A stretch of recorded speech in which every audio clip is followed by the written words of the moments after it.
OS 전쟁 편입니다. OS 독점권을 갖는 회사는 하드웨어의 경계가 없다. 최초의 OS 개발자 게리 킬달, 복제한 OS로 사업에 성공한 빌 게이츠, 초질관 OS를 키운 스티브 잡스를 중심으로 이야기를 전개하겠습니다.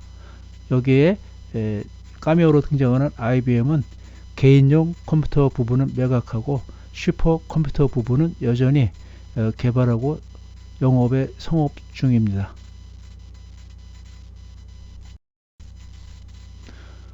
OS를 이해하려면 컴퓨터 부팅과 필수입니다. 여기에 컴퓨터가 있습니다. 모니터가 있고 전원 케이블이 있고 키보드, 마우스, USB, 또 이 본체, 본체에는 메모리, CPU, 기타 여러가지 부품들이 또 들어가 있습니다. 내가 지금 게임을 하기 위해서거나 또는 인터넷을 서핑을 한다 그러면 하려고 지금 전원을 넣습니다. 그러면 우리 눈에 보이지 않는 프로그램들이 실행이 됩니다. 그래서 롬 바이오스라고 해서 컴퓨터 시스템의 입출력을 담당하는 부분이 체크를 합니다. 시스템 체크를 해서 이상이 없으면 최종적으로 CPU로 명령을 전달합니다. CPU 전달된 명령이 드디어 이제 본격적으로 프로그램 컨트롤 타워로 완료된 것을 알리는데 그게 뭘까요? 그게 바로 운영체제가 되겠습니다. 우리는 여기까지 이것을 부팅이라고 합니다. 이 과정이 부팅, 정상적이면 운영체제, 이 모니터의 운영체제 화면이 되겠죠. 윈도우즈면 윈도우 화면이 되고 애플 컴퓨터면 맥 OS가 뜰 거고 리눅스면 또 리눅스, 우분투 이런 화면이 여기 나타나게 됩니다. 그러면 부팅이 성공한 겁니다. 그러면 내가 서핑을 하거나 타입 문서를 작성하거나 PPT를 만든다. 그 응용 프로그램은 이 운영 체제에서 명령을 내립니다. 키보드 마우스 클릭하면 이제 여기서 서로 주고받겠죠. 이 CPU를 통해 가지고 이런 식으로 해서 이제 컴퓨터 부팅을 하고 이후에 내가 사용하고자 하는 응용 프로그램들을 사용하게 됩니다. 여기까지 이해가 되었다 생각하면 이제 본격적으로 OS 여행을 떠나겠습니다. 이 OS는 개인용 컴퓨터의 OS를 말합니다. 최초의 OS는 CP/M이라고 부릅니다. 게리 킬달이 개발하였는데 1972년도 CPU 개발에 참여했다고 합니다. CPU가 있으면 그 다음에는 이제 시스템 입출력을 체크해주는 바이오스가 있어야 되겠죠. 이 바이오스 개발을 1974년도에 했다고 합니다. 72년도에 CPU 개발에 참여하고 74년도에 바이오스 개발에 참여하고 이 아래 부분, 이 부분이 이제 바이오스 부분입니다. 그래서 이제 바이오스라고 여기가 이제 CPU가 되겠고 여기서 끝난 게 아닙니다. 운영 체제까지 개발을 합니다. 세계 최초의 개인용 컴퓨터 운영 체제입니다. 이름은 CP/M이 되겠습니다.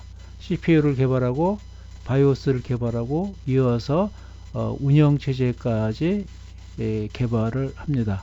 여기까지 되면 이제 컴퓨터 부팅 과정이 끝나는 겁니다.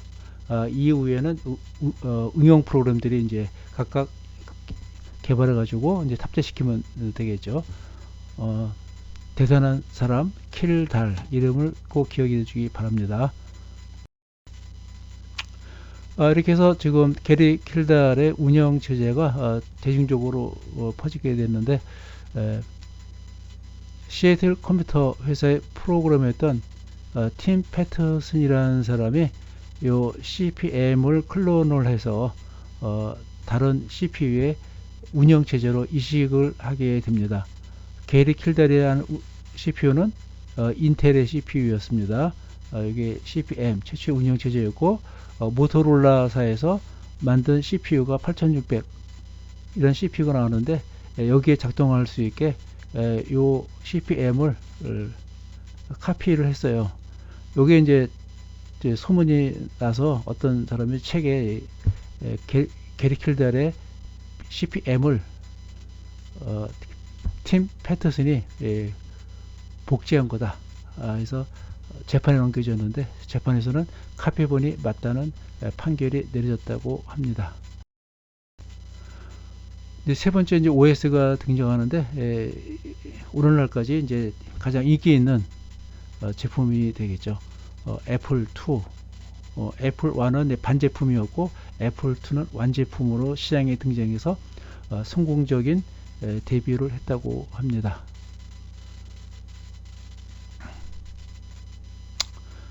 애플 2는 이제 독자적인 CPU, 아까 이제 인텔 8086을 쓰지 않고 다른 CPU를 썼고 하드웨어 체제도 좀 다르게 한 것 같습니다. 그다음에 독자적인 운영 체제, 맥 도스를 사용을 했습니다. 그다음에 하드웨어하고 운영 체제가 별도이다 보니까 응용 프로그램이 없었어요. 시중에서 사용하는 응용 프로그램을 사용할 수 없어서 또 응용 프로그램까지 제작하여 보급하였습니다. 그러다 보니까 하드웨어 품질도 좋고 운영 체제도 좋고 더 좋은 거는 여기 최적화된 운영 프로그램들이 다른 종류의 컴퓨터보다 기능이 훨씬 더 뛰어났다고 합니다. 문제는 대량 생산이 되지 않다 보니까 가격이 승용차 한 대와 비슷했다고 합니다. 네 번째 이제 OS, 드디어 이제 MS-DOS가 등장을 합니다. 1977년 폐쇄적인 구조의 고가의 애플 컴퓨터가 개인용 컴퓨터 시장을 독주를 하고 있었습니다. 이때 지켜보고 있던 IBM에서 개방용 구조의 저렴한 개인용 컴퓨터를 등장시킵니다. 이게 1980년도가 되겠습니다. IBM은 이 개발한 개인용 컴퓨터 운영체제로 게리 킬달의 CP/M을 채용하려고 협상했는데 실패하였습니다. 이 틈으로 빌 게이츠가 등장하게 됩니다. IBM은 슈퍼컴퓨터의 대형 컴퓨터, 서버 컴퓨터를 개발해서 보급하는 회사입니다. 원래 주 사업 분야가 개인용 컴퓨터가 아닙니다. 소규모 응용 프로그램을 제작하는 회사를 운영하였던 빌 게이츠는 당시 CP/M의 복사판인 QDOS를 시애틀 컴퓨터 회사 프로그래머였던 팀 패터슨에게 75,000달러에 구입하여 IBM과 계약하였습니다. 자사의 이름인 마이크로소프트를 저작권 등록해서 MS-DOS라고 명칭하였습니다. 이게 신의 한 수라고 두고두고 비즈니스 쪽에서는 모델이 되고 있습니다. 이 계약으로 인해서 빌 게이츠가 세계적인 사업가가 됩니다. 프로그래머가 아니고. 이 MS-DOS는 IBM에서 부품을 다 공개했어요. 부품을 다 공개해서 다른 후발 업체들이 호환이 용이하게 조립해서 판매가 되고, 그러다 보니까 이 무방 업체들이 급증하게 됐습니다. 급증하니까 가격이 저렴해지고 PC가 오늘날처럼 이렇게 대중화가 되는 출발점이 되었습니다. 아주 긍정적인 역할을 했죠.